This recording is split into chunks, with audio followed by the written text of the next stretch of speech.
नमस्कार, मैं हूँ राकेश कुमार। आप देख रहे हैं मताभिमत। मित्रों, बिहार में भूमि सर्वेक्षण चल रहा है और इसको लेकर तमाम तरह की चर्चाएं भी चल रही हैं। हम भी लगातार जो अपडेट होता है उससे आपको अवगत कराते रहे हैं। पिछले दिनों जब भागा दौड़ी बड़ी तेज हो गया और लोगों का आक्रोश जब फूटने लगा, लोग सड़क पर उतरने लगे, तो मंत्री महोदय ने एक ऐलान किया और ये कहा कि लोगों को परेशानी हो रही है। अंचल कार्यालयों में राजस्व के कर्मचारी जो हैं ये भ्रष्टाचार में लिप्त है, लोगों का शोषण कर रहे हैं, इसलिए कागज की खोज के लिए और जो कागज समर्पित करना है सर्वे टीम को, उसके लिए 3 महीने का समय दिया जाता है। अब ये जब 3 महीने का समय दिया गया, उसके बाद कुछ ये जो भाग दौड़ थी, जो तेजी थी, उसमें कमी आई। लेकिन ये भ्रष्टाचार का जो मामला है वो चलता रहा। जिला लेखागार हो या अंचल कार्यालय हो, सब जगह आप देखेंगे दलालों का कब्जा है और दलाल निरीह कमज़ोर जो किसान हैं उनसे मोचन कर रहे हैं, उनका शोषण कर रहे हैं और ये मामले भी लगातार सामने आते रहे हैं। लेकिन अब जो सामने आई है बात, उससे स्पष्ट होता है कि सरकार डर गई है। सरकार डर गई है और सरकार अब बैकफुट पर आ गई है। जी हाँ, सरकार बैकफुट पर आ गई है और इसका प्रमाण आज तब मिला जब राजस्व एवं भूमि सुधार मंत्री दिलीप जायसवाल सुपौल पहुंचे। उन्होंने सुपौल में कुछ बयान दिया, वो बयान भी सुनवाएंगे, लेकिन उस बयान को डिकोड करना बड़ा ज़रूरी है, क्योंकि वह बयान बहुत सी चीज़ों को दर्शाता है। अब इसके पूर्व देखिए, 2 दिन पूर्व नीतीश कुमार मुख्यमंत्री ने राजस्व विभाग में जो ये सर्वे चल रहा है इसकी समीक्षा की और समीक्षा के दौरान उन्होंने क्या कहा आपको याद होगा। उन्होंने कहा कि किसानों को और भी समय मिलना चाहिए, कागजों के इंतजामात के लिए और भी समय किसानों को दिया जाना चाहिए और साथ में फिर बोला कि 100 समय ये काम होना चाहिए और सर्वे के काम में तेज़ी लानी चाहिए। मैंने कल भी वीडियो में बताया था कि ये बातें भ्रामक हैं और वो आज खुलकर सामने आ गया। आज जब सुपौल में मंत्री महोदय पहुँचे तो उन्होंने क्या कहा, यह समझिए। मंत्री महोदय ने कहा कि जो राजस्व कार्यालय हैं उसमें बिचौलियों का, दलालों का धंधा चल रहा है, भ्रष्टाचार बहुत बढ़ गया है और किसानों को जो रैयत हैं उनको कागज़ उपलब्ध करने में परेशानियां हो रही हैं। इसलिए हमने पिछले दिनों 3 महीने का समय दिया था, उसको हम 3 महीने और बढ़ा सकते हैं, बढ़ाएंगे और उसको 6 महीना करेंगे। मतलब कि अब ये समय 3 महीना और बढ़ने जा रहा है, या यूं कहें कि उसका एक इशारा उन्होंने कर दिया। हालांकि बहुत से जो न्यूज़ बताने वाले लोग हैं वो कह रहे हैं कि 3 महीना सर्वे काम को रोक दिया गया। ये रोका नहीं गया है, ये सर्वे का काम चलता रहेगा, लेकिन समय दिया गया है कि आप 6 महीना तक, माने 3 महीना तक पहले था कि 3 महीने तक आप अपने कागज़ को सर्वे टीम के समक्ष जो स्वघोषणा देना है, वंशावली देना है या अन्य कागजात देने हैं वो दे सकते हैं।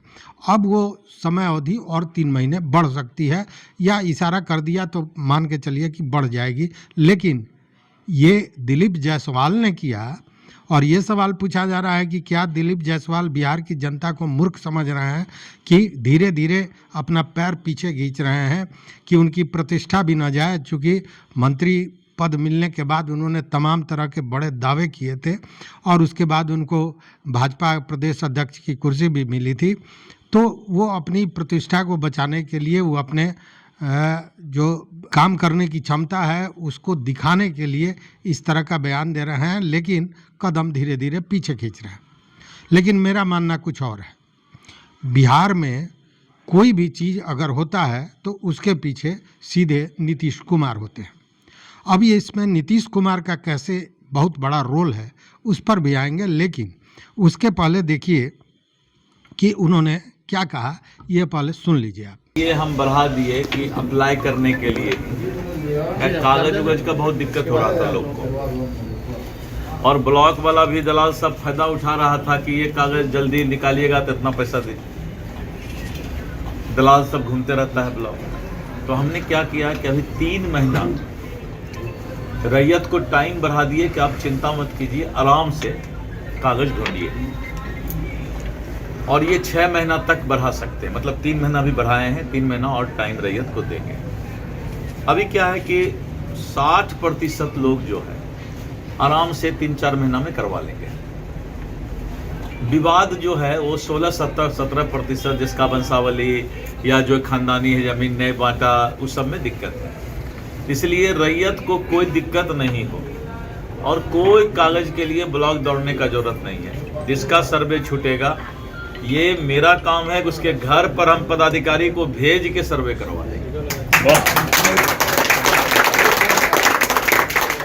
तो सुना आपने, इन्होंने कहा कि 6 महीना तक भी किया जा सकता है और साथ में कहा कि इस बीच में 60% तक लोग जो हैं वो अपने काम को पूरा कर देंगे, कागजात जमा कर देंगे और बाकी जो बचेगा, जहां गड़बड़ियां हैं, जहां विवाद हैं, वहां घर घर हम अपने पदाधिकारी को भेजकर सर्वे पूरा करा लेंगे।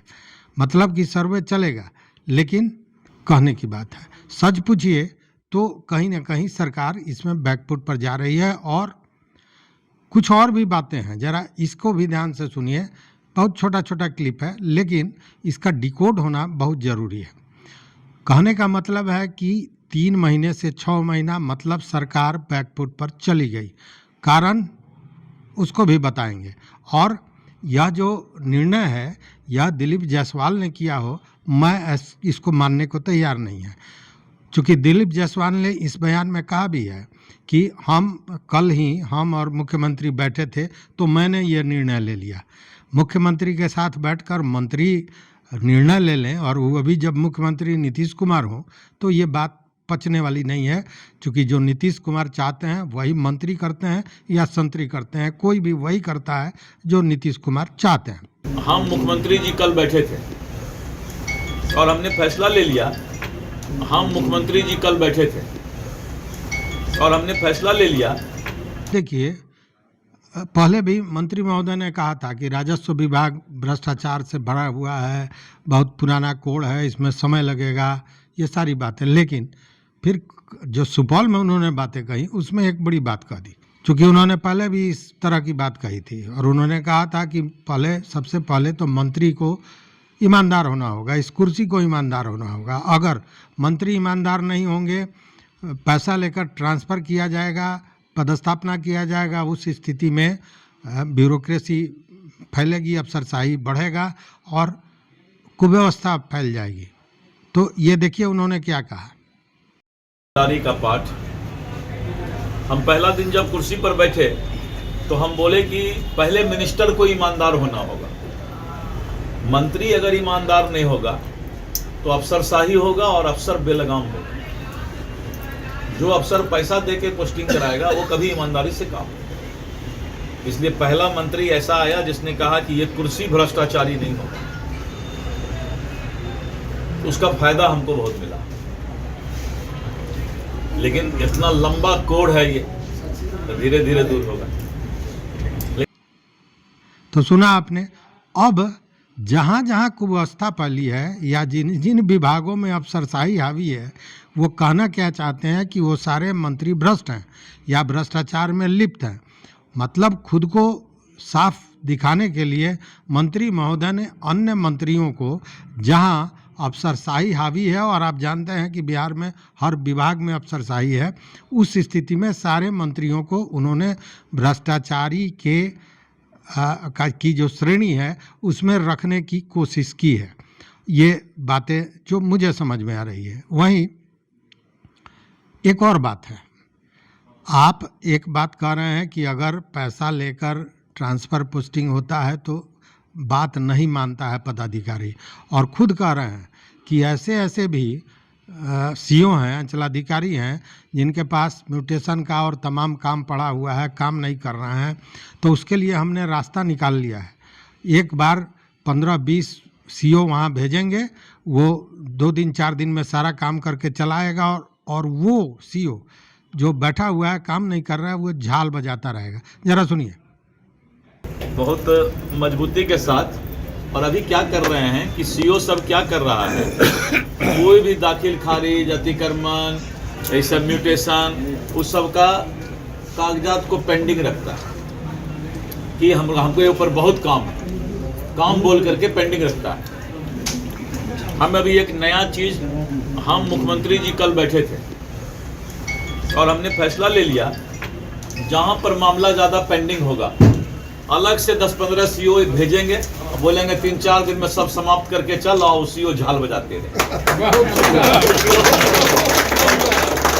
टीम बना रहे, जहाँ जहाँ ज़्यादा पेंडिंग होगा 10 सीओ 5 सीओ करके भेज देंगे, आरओ भेज देंगे और सब दे देंगे केस उसको, और उसको बोलेंगे तुम आराम से पेंडिंग रखो ऐसे। तो ये सब नया चीज़ करने जा रहे हैं। तो डाल तो हम पात 37 सीओ को अभी तक जो है कार्रवाई कर चुके हैं। 4 कर्मचारी को अभी तक अरेस्ट करके जेल जा चुका है। और एकाएक लोहा को मोड़ेंगे तो टूट जाएगा, तो उसको धीरे धीरे गर्म कर रहे हैं, फिर उसको मोड़ रहे हैं। ईमानदारी का पाठ। तो कहने का मतलब कि आपकी ईमानदारी भी काम नहीं आई और पदाधिकारी आपकी बात भी नहीं सुन रहे हैं।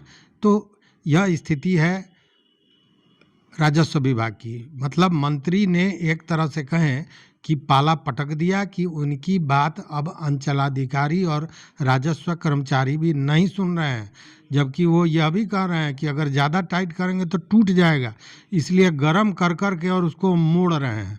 पता नहीं ये मोड़ने की स्थिति कब तक चलेगी, और तब तक ये जो सर्वे का काम है, जो जिसको लेकर किसान परेशान है, वो परेशान होते रहेंगे। लेकिन अब समय दिया गया है और समय नहीं दिया गया है, ये यू टर्न करने की एक प्रक्रिया है। अब देखिए कि मैंने एक जो बात कही कि यह हो ही नहीं सकता है कि मंत्री और मुख्यमंत्री साथ में बैठें, और मंत्री महोदय ने जो कहा कि हमने फैसला ले लिया, बड़े गर्व से फैसला लेने की कुवत सीएम के सामने, और जब सीएम नीतीश कुमार हो तो किसी के पास नहीं है, यह सब कोई जानते हैं। और जिन्होंने उनके मन के खिलाफ किया, उनकी स्थिति सुधाकर सिंह वाली, या वैसे कई कहानियां हैं, कई प्रमाण हैं जिसको आप देख सकते हैं। तो ये आखिर एकाएक ज्ञान कहाँ से आया? और जो पिछले दिनों समीक्षा की मुख्यमंत्री ने, और मुख्यमंत्री ने कहा कि ये समय और बढ़ाना चाहिए, उसके पीछे कारण क्या था? उसके पीछे सीधा एक कारण है चुनावी। और चुनावी कारण क्या है कि इसके पहले भी उन्होंने तमिलनाडु में देखा है, उन्होंने आंध्र प्रदेश में देखा है कि अब भूमि सर्वे को लेकर किस तरह सरकारें गिरी हैं। जहां जगनमोहन रेड्डी ने भू हुकूक और भू सुरक्षा शुरू कराया था, और जनता का आक्रोश इतना बढ़ा कि 154 सीट पर जीत हासिल करने वाले 15 पर सिमट गए थे। और वही स्थिति तेलंगाना में भी हुई थी, जहां चंद्रशेखर राव की स्थिति आपने देखी होगी, वहाँ भी उनको हार का सामना करना पड़ा। तो ये जो जनाक्रोश है, यह नीतीश कुमार को कहीं न कहीं हिला दिया, और यह एक राजनीतिक बाज़ाब्ता ये निर्णय था जिसके आधार पर समीक्षा के दौरान मुख्यमंत्री ने कहा कि और समय देना चाहिए। और कल उन्होंने कहा, और आज मंत्री महोदय ने सुपौल में ये बातें रखी और 3 महीने से 6 महीने की बात की। मतलब कि सरकार को समझ में आ गया है कि भूमि सर्वे को लेकर बिना तैयारी के, आधी अधूरी तैयारी पर जो राजस्व विभाग ने सर्वे का काम शुरू किया है, वो सरकार के गले की हड्डी बन सकती है। और यह सामने दिख भी रहा था, और यही कारण है कि मुख्यमंत्री ने यह फैसला लिया, और उसी फैसले को अंजाम दिया है दिलीप जायसवाल ने, जो राजस्व एवं भूमि सुधार मंत्री हैं। यह खुल के तो कोई कह नहीं सकता है कि जनाक्रोश को लेकर जो एनडीए है या मुख्यमंत्री हैं वो परेशान हो गए, और उन्होंने अगला जो 25 में चुनाव होने वाला है विधानसभा में, उसमें अपना हश्र देखा और उसके आधार पर निर्णय लिया। तो यह कहने वाली बात नहीं है, लेकिन सच्चाई यही है। और सच्चाई यही है कि जो जनाक्रोश है उसमें लगा एनडीए को। आपको याद होगा एनडीए के भी कई नेताओं ने ये बात कही थी कि अभी ये रोक देना चाहिए, साल भर रोक देना चाहिए। यह साल भर रोक देना चाहिए, अभी रोक देना चाहिए कि पीछे एकमात्र वजह था चुनाव। और वही चुनाव है जो कहीं ना कहीं यह बयान देने के लिए मुख्यमंत्री को भी मजबूर किया, जो कल उन्होंने समीक्षा के दौरान कही, और आज मंत्री दिलीप जायसवाल ने ये बातें कही हैं। तो भले ही मंत्री ने 6 महीने बढ़ाने की बात कही, लेकिन सच्चाई यही है कि सरकार बैकफुट पर चली गई है और डर चुनाव का है। इस पर आपका क्या विचार है? आप अपना विचार जरूर हमारे कमेंट बॉक्स में दें। और अगर अब तक आपने चैनल को सब्सक्राइब नहीं किया है तो सब्सक्राइब करें, अपने दोस्तों के साथ शेयर करें, लाइक करें और अपना विचार जरूर दें। यहाँ तक साथ देने के लिए बहुत बहुत धन्यवाद। बहुत बहुत धन्यवाद।